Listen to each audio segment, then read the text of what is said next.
Drama دیکھنا جائز ہے کیا؟ نہیں بھائی، ڈراموں میں بے حیائی سکھائی جا رہی ہے اور ٹائم ویسٹنگ ہے، کچھ بھی نہیں۔ قرآن مجید میں اللہ کا ارشاد ہے والذین هم عن اللغو معرضون، ایمان والے لغویات سے اعراض کرتے ہیں۔ اخلاق تباہ ہو رہے ہیں لوگوں کے، اس سے خواتین کے اخلاق تباہ ہو رہے ہیں۔ لوگ کہتے ہیں ان میں بڑے اچھے اچھے اسباق دیے جاتے ہیں ڈرامے میں۔ دیکھیں، جو جھوٹ سچ میں ملا کے بولا جائے نا، وہ جھوٹ بہت خطرناک ہوتا ہے، کیونکہ اس سچ کی وجہ سے لوگ اس جھوٹ کو بھی سچ سمجھنا شروع کر دیتے ہیں۔ تو بعض دفعہ جو پیغام دیا جا رہا ہوتا ہے غلط ہوتا ہے، لیکن اس غلط پیغام میں کچھ اچھی اچھی چیزیں بھی ڈال دی جاتی ہیں، تو اس اچھی چیز کی وجہ سے لوگ اس غلط کو بھی ایکسیپٹ کر لیتے ہیں۔ تو ڈراموں فلموں میں عام طور پہ یہی ہوتا ہے کہ جو مین میسج دیا جا رہا ہوتا ہے نا، جو سوسائٹی کو تباہی کی طرف لے جا رہا ہوتا ہے، اب دکھایا جا رہا ہوتا ہے بھابھی کا دیور سے چکر چل رہا ہے، جیٹھ سے چکر چل رہا ہے، سالیوں سے شوہر کا چکر چل رہا ہے۔ یہ کیا عورتیں جب دیکھیں گی تو وہ کہیں گی یار ان کا چکر چل سکتا ہے تو ہمارے کیوں نہیں چل سکتا؟ مرد جب دیکھے گا تو کہے گا یار وہ اپنی سالی پہ لٹو ہو گیا تو میری تو سالی اس خشک سالی کا شکار ہی نہیں ہے، وہ تو ہری بھری سالی ہے۔ تو جب وہ خشک سالی پہ مر سکتا ہے تو ہم ہری بھری سالی پہ کیوں نہیں مر سکتے؟ تو یہ ساری چیزیں لوگ دیکھ دیکھ کے پاگل ہو رہے ہیں، اور جو حالات چل رہے ہیں آپ کے سامنے ہی ہیں۔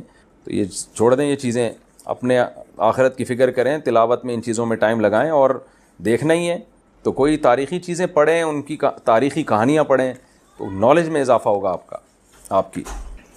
گھومنے پھرنے چلے جائیں جب انٹرٹینمنٹ کے لیے، پاکستان میں کتنی جگہیں ہیں گھومنے پھرنے کی کہ یار آج بہت سارے کام کرنے تھے مگر آج بھی رہ گئے۔ ہم حیران ہو رہے ہیں، آپ 2 3 4 گھنٹے کیسے ٹی وی کے سامنے بیٹھ جاتے ہو؟ ٹائم کہاں سے آ رہا ہے آپ کے پاس؟ اتنا ٹائم ہونا اس کی علامت ہے آپ کا دنیا میں کوئی ویژن ہے ہی نہیں۔ جس کا کوئی ہدف ہوتا ہے اس کے پاس اتنا ٹائم نہیں ہوتا۔ تو یہ جو ڈراموں فلموں میں ٹائم ضائع کیا جا رہا ہے نا، خدا کی قسم موت کے وقت حسرت کا سبب بنے گا۔ موت کے وقت اللہ نے زندگی صرف ایک دفعہ دی ہے۔ قرآن کے الفاظ دیکھو کہ موت کے وقت اگر تم ساری دنیا کی ساری دولت خرچ کر کے بھی ٹائم واپس لینا چاہو گے نا، لا یستأخرون ساعة ولا یستقدمون، اللہ فرماتے 1 منٹ تو دور کی بات، 1 منٹ کے 1 کروڑ حصے کر لو نا، وہ بھی نہیں ملے گا۔ ابھی بہت ٹائم دیا اللہ نے، ابھی بہت ٹائم دیا ہے۔ چاہو تو ڈراموں میں ضائع کر دو، فلموں میں ضائع کر دو، سارا دن ٹی وی کے سامنے بیٹھ کے کرکٹ کے میچ دیکھ کے تالیاں بجاتے رہو، فلاں نے یہ چھکا مارا، فلاں نے چوکا مارا۔ ابھی بہت ٹائم ہے، لائف کو خدا کی قسم جتنا انجوائے کر رہے ہو 10 سے ضرب دے کے اس سے زیادہ انجوائے کرو، لیکن جب موت کا وقت آئے گا تو یہ سارے مزے کرکرے ہو جائیں گے۔ یہ غیر مسلموں کے کام ہیں، جن کا آخرت پہ یقین نہیں ہے، ان پہ یہ چیزیں سوٹ کرتی ہے۔ ان کو مرنا نہیں ہے نا، ان کا تو خیال ہے مر جائیں گے تو ختم ہو جائیں گے، ان کا یہ کانسیپٹ ہے۔ تو کہتے ہیں زندگی میں جتنا جلدی انجوائے کر سکتے ہو کرو۔ جس کا آخرت پہ یقین ہے اس کا کوئی ہدف ہوتا ہے کہ مجھے ایک زندگی ملی ہے، دوبارہ یہ زندگی نہیں۔ یہ ہندوؤں کا نظریہ ہے کہ 7 جنم ہوتے ہیں، اسلام کہتے ہیں ایک ہی جنم ہے، اس کے بعد قیامت آ جائے گی، دوبارہ کوئی جنم نہیں ملے گا۔ تو اپنے وقتوں کو برباد مت کریں، انجوائے کریں، ایسی چیزوں کو انجوائے کریں جس سے معاشرے میں ترقی ہوتی ہے۔ وہ بھائی جاگنگ کر لیا کرو، سوئمنگ کر لیا کرو، فٹ بال کھیل لیا کرو، تھوڑا سا ورزش ہو جائے گی، کولیسٹرول کم ہو جائے گا، فائدہ بھی ہوگا، انجوائے بھی ہوگا۔ ڈرامے سے کیا انجوائے کر رہے ہو بھائی؟ تم بیٹھ کے رو کیوں رہے ہو ڈرامہ دیکھ کے؟ وہ تمہارا کیا لگتا ہے جس کے ساتھ یہ ہو گیا، رو رہے بیٹھ کے جیسے پتہ نہیں کیا ہو گیا؟ دیکھو انسان کے جو اعصاب ہے نا، اعصاب، ان میں اللہ نے محدود صلاحیتیں دی ہیں۔ میں نے ایک انگریز نفسیاتی ڈاکٹر تھا، اس کی ایک تحریر خود پڑھی تھی، کاش میں اس کو محفوظ کر لیتا تو آپ کو آج میں وہ تحریر دکھاتا۔ اس کی ریسرچ تھی کہ دنیا میں جو ڈپریشن، چیخو پکار، مار دھاڑ، چیزوں کو توڑ پھوڑ کا جو کلچر آیا ہے ڈراموں اور فلموں سے آیا ہے۔ یہ جو آج بچیاں ماں پہ چیختی ہیں نا، آپ ان کی ہسٹری چیک کریں، ڈرامے دیکھ کے چیختی ہیں۔ ماں نے کچھ تیز آواز میں بات کر دی، بچی ایک دم چلائے گی، کیونکہ اس نے ڈرامے میں لڑکیوں کو چیختے ہوئے بولو نا دیکھا۔ شوہر اگر غصہ کرے، نہیں کرنا چاہیے لیکن کرے، تو اسلام کہتا ہے تمہارا محسن ہے۔ اگر کسی کو سجدہ کرنے کی اجازت ہوتی تو نبی نے فرمایا کہ عورت کو حکم دیتا کس کو سجدہ کرے؟ شوہر کو۔ نبی نے عورت کے فائدے کے لیے یہ بات کہی ہے۔ شوہر کو یہ ہوگا کہ میری بیوی میرا احترام کرتی ہے، اونچ نیچ ہو جائے گی منا لے گا بعد میں، اس کو پتا ہے میری، برداشت کر لیتی ہے، خرچہ پورا کرے گا، جو تمیزدار شوہر ہیں۔ لیکن اگر وہ اس کو غصہ آیا ہوا ہے اور اس نے آگے سے اینٹ کا جواب پتھر سے دے دیا تو گھر چلے گا؟ بولو نا بھائی۔ اور اگر بیوی نے کبھی الٹی سیدھی کر لی اور اس نے برداشت کرنے کے بجائے ڈرامہ دیکھا تھا، اس میں تھپڑ مارتے ہوئے دیکھا تھا، اس نے بھی رکھ کے ایک تھپڑ رسید کر دیا، تو اس سے گھر میں محبت کا ماحول پیدا ہوگا؟ بولو نا بھائی کیا ہو گیا؟ بلکہ میں تو اس سے آگے کہتا ہوں کہ ڈراموں میں جو میاں بیوی دکھائے جاتے ہیں وہ کوشش کرتے ہیں لڑکا ہینڈسم ترین تلاش کیا جائے اور لڑکی خوبصورت ترین۔ اس جوڑے کو دیکھ کر تو ویسے ہی کوئی مرد کو اپنی بیوی اچھی نہیں لگتی اور عورت کو اپنا شوہر اچھا نہیں لگتا، کہتے یہ میاں تو ایسے ہوتے ہیں، کیا مکھنچو ابا نے میرے متھے لگا دیا ہے۔ ایک صاحب مجھے کہتے ہیں مجھے بیوی اچھی نہیں لگتی. میں نے کہا فلمیں دیکھنا چھوڑ دو, اچھی لگے گی تمہیں. ہاں, جس غریب کے سامنے صبح شام قورمے کباب گھوم رہے ہو اسے گھر کی دال اچھی لگے گی؟ بولو نا بھائی. یہ تو سب سے پہلا نقصان ہے. تو یہ ان لوگوں کے کام ہے جن کا آخرت پہ یقین نہیں ہے. ان سے ہمارا گھر تباہ. ڈرامے والوں کا ویژن یہ نہیں ہوتا کہ گھروں کے ماحول کو اچھا کرنا ہے. ڈرامے کا ویژن یہ ہوتا ہے کہ پیسہ کمانا ہے.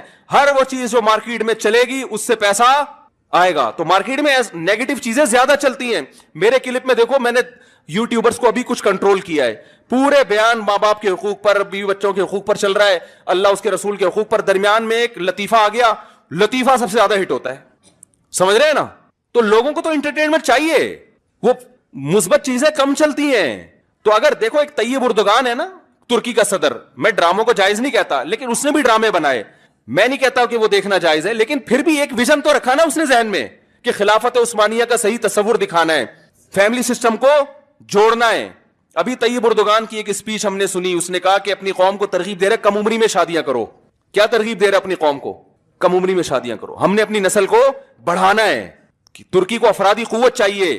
جب نسل بڑھے گی تو ہمیں فوج میں جوان زیادہ ملیں گے, ہمیں سائنسدان زیادہ ملیں گے, ہمیں تاجر زیادہ ملیں گے, ترکی مضبوط ہوگا. ایک ویژن ہوگا تو وہ ایسی تقریر کرے گا.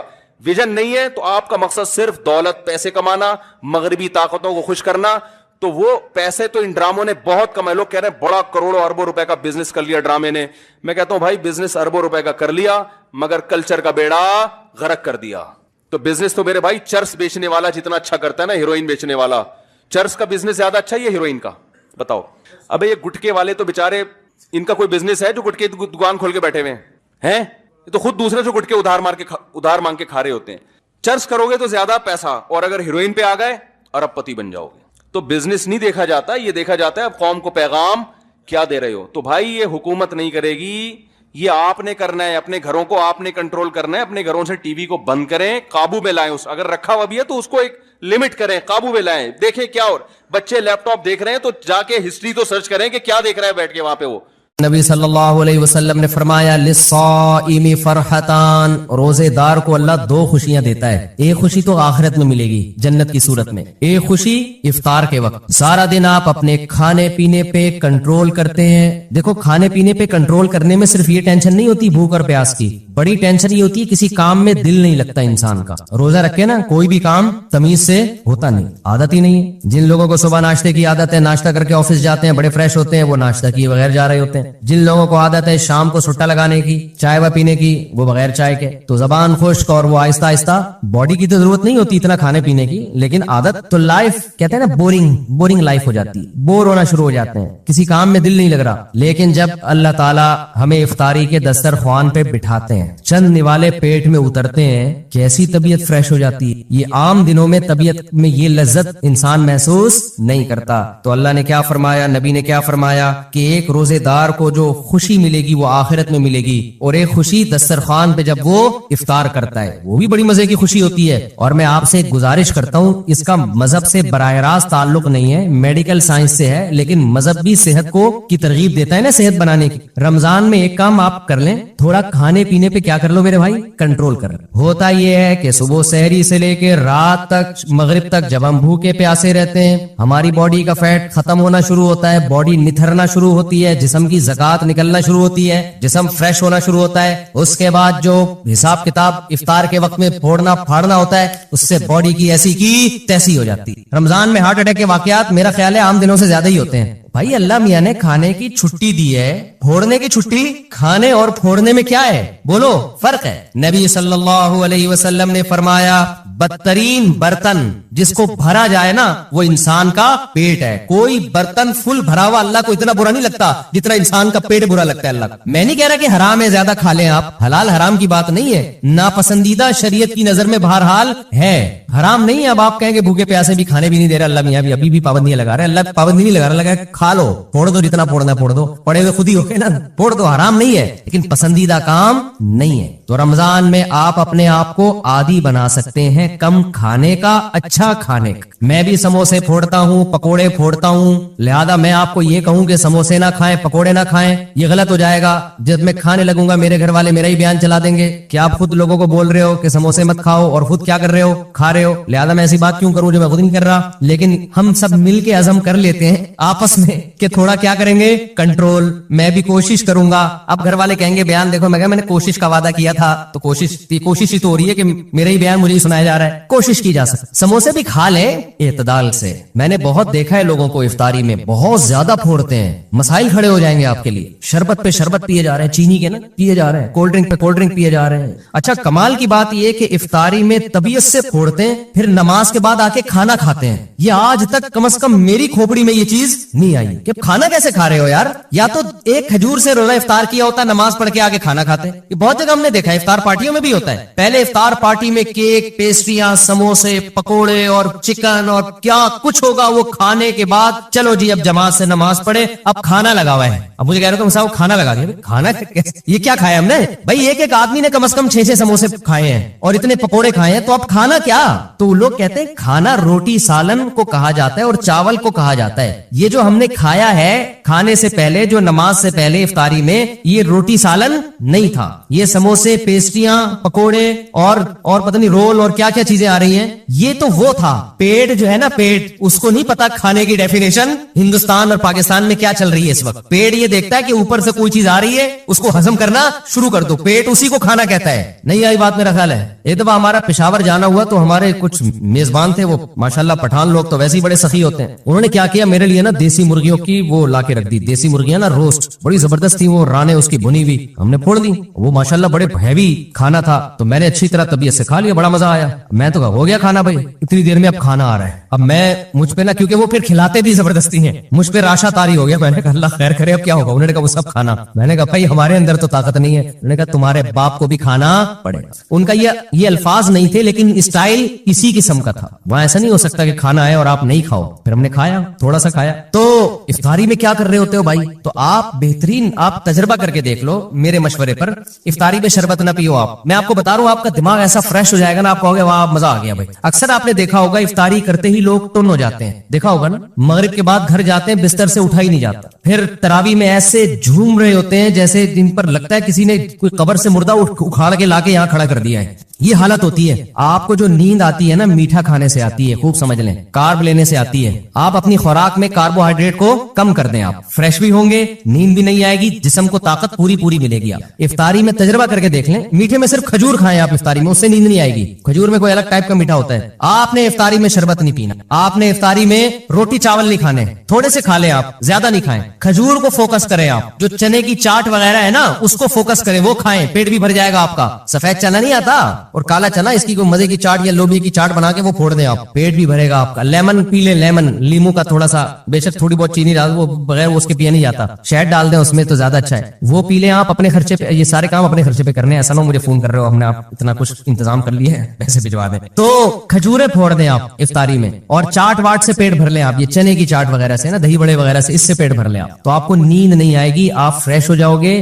طاقت بھی پوری ملے گی آپ کو. اور یہ جو افطاری کر کے ٹن سے گھوم رہے ہوتے ہیں نا, اور تراویح میں بھی ادھر ادھر جھوم رہے ہوتے ہیں, یہ کیفیت آپ کی نہیں ہو. تو اس رمضان میں کوشش کر لیں روٹی چاول تھوڑا کم کر دیں, میٹھی چیزیں تھوڑا کم کر دیں. ہاں میٹھے میں کھجور کھا لیں آپ, اس سے انشاءاللہ کچھ نہیں ہوگا بلکہ فائدہ ہی ہوگا. تو یہ تھوڑا سا اس دفعہ ہمارے مشورے پہ آپ کنٹرول کر کے دیکھیں, مزہ نہ آئے پیسے واپس. تو آپ کو لگے گا آپ کی نگاہیں روشن ہو گئی ہیں, دماغ فریش ہو گیا ہے, آپ کا حافظہ اور اچھا ہو گیا. میں نے تجربہ کیا, میں ہوائی باتیں نہیں کر رہا. روزہ رکھو اور روٹی چاول ذرا کم کھاؤ افطاری میں اور سحری میں بھی, آپ ایسا نتھرنا شروع ہو جاؤ گے, ایسی آنکھوں میں بینائی آپ کی تیز ہو جائے گی اور ایسی فریش ہو جاؤ گے کہ ہٹو بچہ ہو جائے گا بس. اور کیا کہوں میں, وہ ایک مولوی صاحب تقریر کر رہے تھے نا, نہیں وہ ان کی تقریر سنا رہا میں آپ, تو وقت بھی پورا ہو گیا ہے. تو یہ تھوڑا سا رمضان میں کیا کرنا ہے, تھوڑا سا میٹھے پہ تھوڑا سا کیا کر لو بھائی, کنٹرول لو میٹھے پہ. روٹی چاول بھی میٹھی ہی چیزوں میں شمار ہوتا ہے اس کا, کیونکہ اس میں کارب بہت زیادہ ہے. تھوڑا سا کنٹرول کر لیں, دیکھو آپ کی صحت, کیونکہ رمضان کا تحفہ اللہ نے غیر مسلم کو نہیں دیا, کس کو دیا ہے, مسلمان کو. تو مسلمان اس کو صحت بنانے میں بہترین استعمال کر سکتا ہے. تو روحانی فائدے بھی ہوں گے اور جسمانی بھی, لیکن لیکن مسلمان صبح سے لے کے شام تک روزہ رکھ کے افطاری میں طبیعت سے پھوڑ پھاڑ کے جسمانی قوت کا بجائے اس کو بنانے کے اس کا بیڑا غرق کر دیتے اور بیڑا ہی غرق ہو جاتا ہے. تو اللہ تعالی ہم سب کو ہدایت دے اور تمیز سے کھانے پینے کی توفیق عطا فرمائے.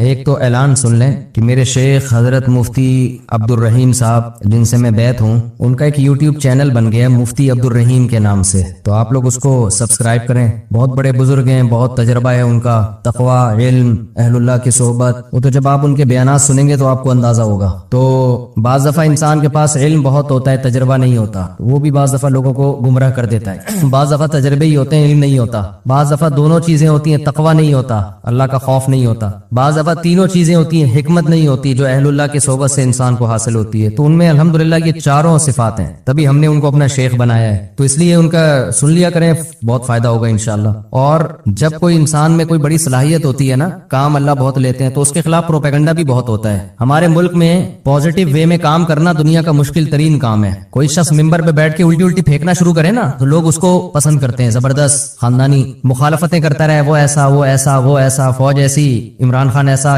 مسلم لیگ ایسی. ہر ایک میں برائیاں بھی ہوتی ہیں, اچھائیاں بھی ہوتی ہیں, لیکن جو نیگیٹو باتیں کرے گا نا, سیاستدانوں کے کیڑے نکالنا شروع کرے گا, ان کو گالیاں دینا شروع کرے گا, حکمرانوں کو برا بلا کہنا شروع کرے گا, اچھی چیز میں بھی برا بلا کہہ رہا ہوگا. ہر چیز میں نیگیٹو بات جو کرتا ہے اس کا منجن ہمارے یہاں بہت جلدی دکھتا ہے. لیکن جو کام کے لوگ ہوتے ہیں نا, جن کو تبدیلی لانی ہے, وہ یہ دیکھتے ہیں کہ منفی بات بیان کرنے کا چاہے وہ صحیح بھی ہو, فائدہ ہے یا نہیں ہے. اس کی مثال ایسے دیکھو, ایک عورت کا میاں جو ہے وہ نالائق ہے, باہر اس کا چکر چل رہا ہے, کہیں بہت غلط کام کر رہا ہے نا. اب آپ کو چاہیے کہ آپ اس کو جا کے بتاؤ, یار تم باہر کی عورتوں سے غلط کر رہے ہو, یہ تمہارا گھر خراب ہوگا, بری بات ہے, انسان کے بچے بن جاؤ. تو یہ اس کی علامت ہوگی آپ پازیٹیو وے میں کام کر رہے ہو. ایک طریقے یہ ممبر پہ آگے بیٹھو آپ اور بولو وہ فلاں جو ہے نا وہ بندہ غلط ہے, میں اس کی بیگم کو کہہ رہا ہوں کہ وہ بندہ غلط کر رہا ہے, اس کی بیگم تک میرا یہ پیغام جا کے پہنچا دو. یا اس کی بیوی کو جا کے بتا رہا ہے تمہارا میاں یہ کچھ کر رہا ہے. اس کا مطلب یہ آدمی سوسائٹی میں کوئی پازیٹیو تبدیلی نہیں چاہتا, بس اس کو حق بیانی کا شوق ہے. حق بیانی کا کیا ہے شوق ہے, بے موقع. اب جا کے اس کی بیگم کو بتانے کی کیا ضرورت تھی, یار لڑوا رہے ہو میاں بیوی میں, طلاقیں دلوا رہے ہو, اس سے کیا وہ چکر چھوڑ دے گا؟